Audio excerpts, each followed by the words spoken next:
علم کا یہ منتہا ہے۔ اس کو اگر ہم اپنے آپ ذات کو بیچ میں سے نکال دیں گے تو ہم گرنا شروع ہو جائیں گے۔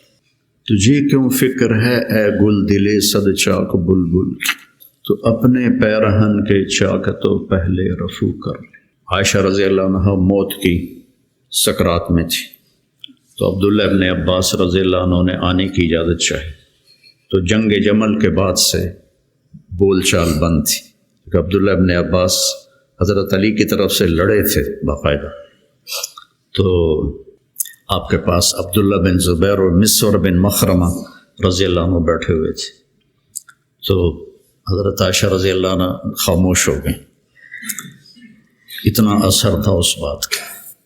تو ان کا حبر الامہ ہے اور ابن عم الرسول ہیں، اجازت دے دیں۔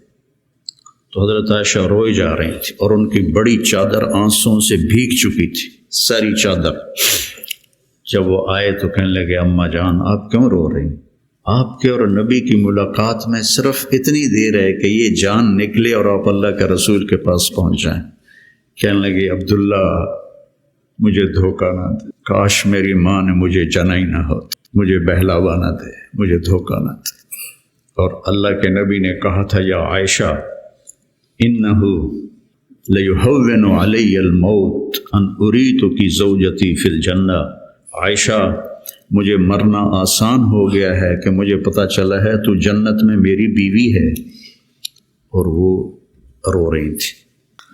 تو میرے عزیزو، اپنی ذات کو نہ بھولو، اپنی ذات کو سامنے رکھو گے تو آپ ترقی کرو گے، اپنی ذات کو بھلا دو گے اور عیب پکڑتے پکڑتے، کمیاں پکڑتے پکڑتے آپ کو اپنا آپ بھول جائے گا۔ حضرت عمرو بن عاص رضی اللہ تعالیٰ عنہ موت کی کشمکش میں تھے، تو دیوار کی طرف منہ کر کے دھاڑو دھاڑ رو رہے تھے، تو ان کے بیٹے نے کہا اما بشرک رسول اللہ بکذا، اما بشرک رسول اللہ بکذا، اللہ کے رسول نے آپ کو یہ بشارت دی، یہ بشارت دی۔ تو آنسو خشک کیے اور لوگوں کی طرف متوجہ ہوئے کہ انی قد کنت علی اطباق ثلاث، میرے اوپر 3 دور گزرے۔ ایک تھا جب میں کافر تھا، اور اگر میں اس وقت مر جاتا تو سیدھا جہنم میں جاتا، پھر اللہ نے مجھے ہدایت دی، میں ایمان لایا، اور میں نے ساری زندگی اللہ کے نبی کو آنکھ بھر کے نہیں دیکھا حیا کی وجہ سے۔ اگر مجھ سے پوچھو کہ اللہ کے نبی کا حلیہ کیا ہے تو میں نہیں بتا سکتا، کہ میں نے کبھی آنکھ اٹھا کے آپ کو دیکھا ہی نہیں تھا۔ اگر اس وقت میں مر جاتا تو میں جنت میں جاتا۔ اس کے بعد ہم پر دنیا کھل گئی اور ہم نے کیا جو کیا، اب پتہ نہیں آگے میرے ساتھ کیا ہونے والا ہے۔ پھر اسے ہاتھ اٹھائے، اللہم لا بری فاعتذر ولا قوی فانتصر ولا مستنکر بل مستغفر۔ یہ دعا میں روز مانگتا، روز مانگتا، اللہم لا بری فاعتذر ولا قوی فانتصر ولا مستنکر بل مستغفر، لا الہ الا اللہ، لا الہ الا اللہ، لا الہ الا اللہ کہتے کہتے روح پرواز کر کے۔ تو میرے عزیزو، آپ ہم سب بڑے خوش قسمت ہیں، ہم ایک بہت عالی محنت میں لگے، اللہ نے ہم پر کرم کیا ہے، اللہ نے ہم پہ احسان کیا ہے۔ اس میں ترقی کی تو کوئی انتہائی کوئی نہیں، اللہ کو پا لینے کی جستجو نہ ختم ہونے والا سفر ہے۔ چونکہ اللہ کی حد، میں گاؤں سے چلا فیصل آباد 1.5 گھنٹے میں پہنچ گیا، منزل آ گئی، لیکن اللہ کی کوئی حد نہیں، جتنا اس کو پاؤ گے اتنا کھویا ہوا محسوس کرو گے، انتہائی کوئی نہیں۔ یہ وہ سفر ہے جس کی کوئی حد نہیں ہے۔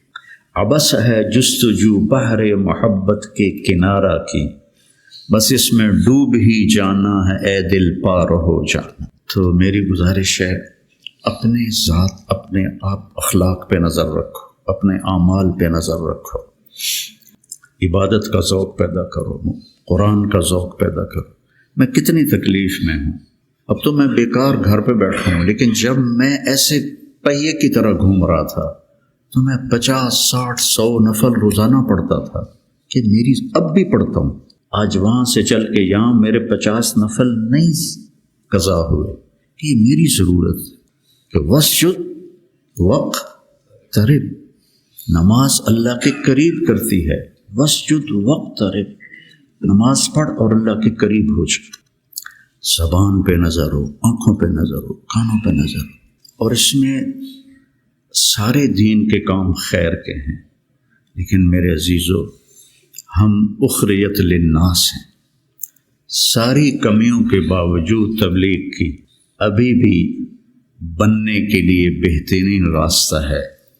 چھٹیوں میں آپ اپنا چلہ قضا نہ کیا کر، مجھے تکلیف ہوتی کہ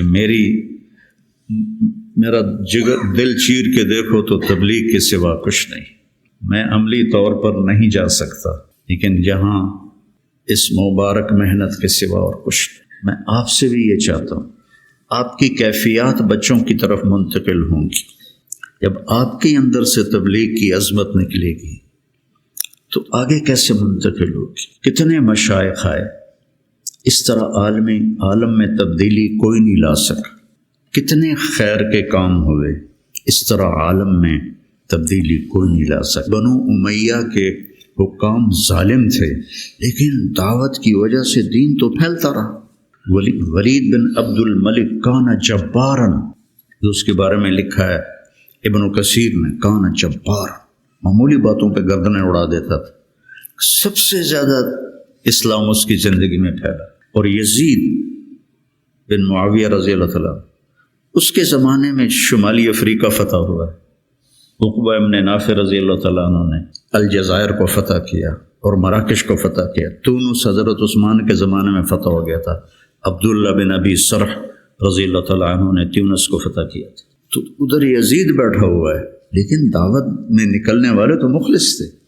تو میں تھا مسجد میں، تو میرے پاس 2 جماعتیں آئیں پٹھانوں کی، پیدل چل رہی سال کی، کہ جی 6 تاریخ کو ہمارا جوڑ ہے، آپ تشریف لائیں۔ میں کہ یار میں تو فیصل آباد جا رہا ہوں، اگلے جوڑ میں آ جاؤں گا۔ کوئی تحریک، کوئی پیر، کوئی بزرگ اپنے مریدوں کو یہاں تک نہیں لا سکا کہ سال کے لیے پیدل چلے جائیں۔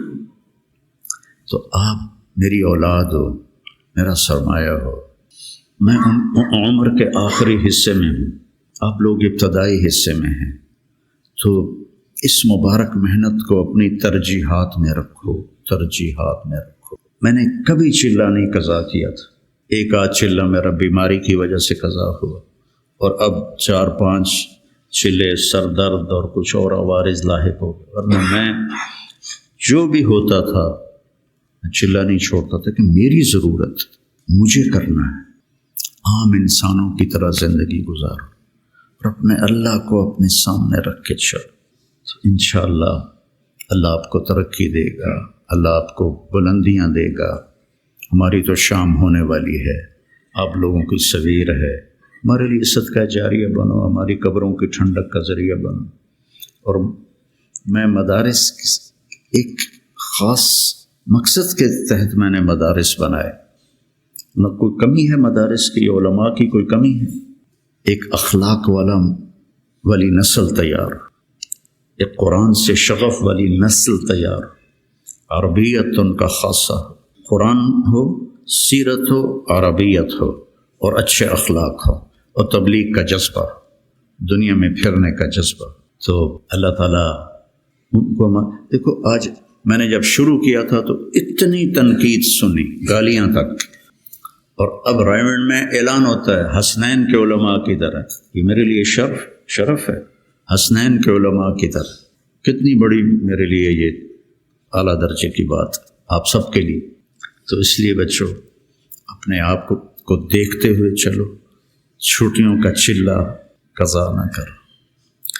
مولانا احسان صاحب ایک دفعہ چھٹیوں میں چلے گئے ساؤتھ افریقہ، وہاں شیخ اب مولانا زکریا صاحب وہاں گئے ہوئے تھے، تو انہوں نے چھٹیاں ان کے پاس گزاری، واپس آ کے چلہ لگایا، واپس آ کے چلہ لگایا۔ میں رائمنڈ میں اس وقت پڑھتا تھا، انہوں نے اس کو کافی نہیں سمجھا۔ تو اپنے بننے کے اسباب میں سستی نہ کرو، ٹھیک ہے نا؟ دی جا ایام کی تلخی کو بھی ہنس کے ناصر غم